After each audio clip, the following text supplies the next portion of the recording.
Бәріне сәлем, ауылыңыздан кішігірім блог. Осылай, сілімді сәтіктен алып кеткен жайым бар. Біз күнде осылай неғпен өтеміз. И бір жағына өзім сабақтан келатырмын, ал мен сілімді сәтікті алып келатырмын. Осылай, біз жолда кеткен кезде бір құспа бір бөлек көріп қалдық. Бәрі шұбырып сияқты тұр ғой. Одан кейін и потом сіңілім 6-7 ба билеп жүрді әйтеуір.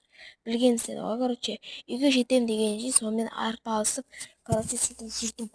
Өйткені бүгін бізде енді бір сабақтан қайттық дегендей.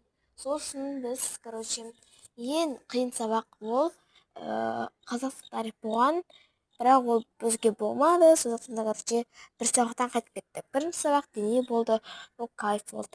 Солай бір сабақтан қайтып кеткен жайымыз бар. Сілімді алам деп өзім шашып кеттім. Осын жолда әрі-бері жүреді. Үйге келгеннен кейін картоп турадым. Картоп қылайын деп қарным ашып тұрды. Өйткені үйде ешнәрсе жемегенбіз. Солай, достар. Солай тіркеудеміз. Картошкамды қуырып жатқан кезім мына қызыл бұрыш қостық, дәмі күшті болды.